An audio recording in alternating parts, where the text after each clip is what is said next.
బొరమని ఏడ్చాడు. ఇది జరిగిన సంఘటన. ఒకసారి వెనక్కి వెళ్ళి చూసుకోండి, అడగండి. సార్ ఇప్పుడు మా మిత్రులు కానీ మా కొలీగ్స్ కానీ అడగడం ఏంటంటే, స్పష్టంగా మీ పైన కొన్ని ఆరోపణలు వచ్చాయి. లైంగికపరమైనటువంటి ఆరోపణల విషయంలో అంబటి రాంబాబు ఈ రకమైనటువంటి ప్రవర్తన చేశారని కొద్దిమంది మహిళలు ఆరోపించారు. దీనిపైన స్పష్టంగా అంబటి రాంబాబు అంటే వివరణ. Let me finish sir. మీరు అడిగారు కాబట్టి, అంటే కొద్దిమంది అమ్మాయిలతో అసభ్యకరంగా మాట్లాడినటువంటి ఆడియో క్లిప్స్ అన్ని బయటకు వచ్చాయి. ఆ క్లిప్స్ ద్వారా అంబటి రాంబాబు మీద రాజకీయపరమైనటువంటి ఒక వ్యతిరేకమైనటువంటి భావన వచ్చింది పార్టీలోనే అన్నటువంటి దానికి సమాధానం చెప్పుకోవాల్సిన అవసరం అయితే ఉందనేది చాలామంది యొక్క. అంటే అయిపోయింది కదా మీ అందరి అభిప్రాయం. ఆ ప్రశ్న బాగా 1-2 సార్లు అడిగితే మీ రేటింగ్ బాగా పెరిగింది. అలా రేటింగ్ విషయం ఇంకోటి చెప్తున్నా, ఇది మొదటిసారి చర్చ కాదు. ఇంకోసారి చెప్తున్నా, మొదటిసారి నా మీద లీక్ చేసింది ఆంధ్రజ్యోతి, రెండవసారి లీక్ చేసింది TV5.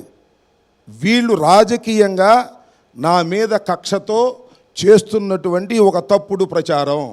ఈ ప్రశ్నలు అనేక సందర్భాలలో అనేక మంది నేను అడిగితే చెప్పా. మీకేదో ఆశగా ఉన్నట్టుంది, ఈ ప్రశ్న 4-5 సార్లు అడిగితే కాస్త రేటింగ్ ఏమైనా పెరిగిద్దేమోనని. మీకేమి రేటింగ్ పెరగదు. నేను చెప్తున్నా, నా మీద పొలిటికల్ కుట్రతో మీడియాలో ఒక సెక్షన్ చేసినటువంటి లీకులు తప్ప ఏ మహిళ వచ్చి ఇంతవరకు మీ ముందు కానీ నన్ను లైంగికంగా వేధించాడని ఎవరైనా చెప్పారా? దీనికి సమాధానం చెప్పండి.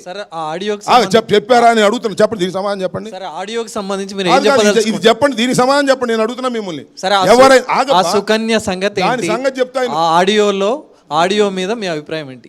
అభిప్రాయాలు ఏముంటాయండి? ఎన్ని ఆరోపణలు అని చెప్తుంటే మీరే చెప్తారు కదా. అభిప్రాయం మీ ముందుకు ఎవరైనా ఒక మహిళ వచ్చి NTV ముందు కానీ లేదా మరొక ఛానల్ ముందు కానీ అంబటి రాంబాబు అనే రాజకీయ నాయకుడు నన్ను లైంగికంగా వేధించాడని చెప్పిందా?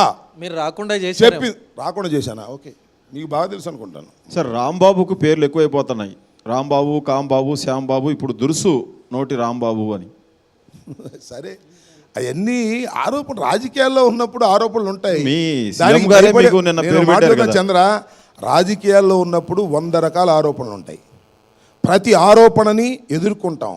ప్రతి ఆరోపణని ప్రజలు విశ్లేషిస్తారు. ప్రతి ఆరోపణకి ప్రజలు కంక్లూజన్ ఇస్తారు. నువ్వు చెయ్యి, నీ ఆరోపణలు నువ్వు చెయ్యి.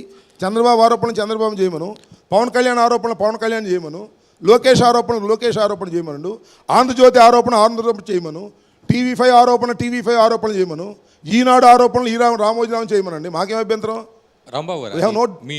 దానికి ఏమి రిస్ట్రిక్షన్స్ ఏమి లేవు. పలానా ఆరోపణలు రాంబాబు మీద చేయడానికి వీల్లేదు అని ఎక్కడైనా నిర్దిష్టంగా ఏమైనా రూల్స్ ఉన్నాయా? చేసుకోండి, మీరు కూడా చేసుకోవచ్చు. ఏముందాలో సార్, ఆరోపణ కాదు, నోటి దురుసు ఏదైతే అంశం ఉందో మీ గురించి చెప్పింది మీ పార్టీ అధ్యక్షులు ముఖ్యమంత్రి జగన్మోహన్ రెడ్డి వేలాది లక్షలాది మంది ముందు చెప్పారు కదా మిమ్మల్ని ఇంటరాక్షన్ చేస్తూ. ఆరోపణ ఎలా అవుతుంది? ఆయన అన్నాడు కదా నేరుగా. రాఘవ ఏమన్నాడు ఆయన? అప్పుడప్పుడు రాంబాబు అన్న దురుసుగా మాట్లాడతాడు కానీ ఆయన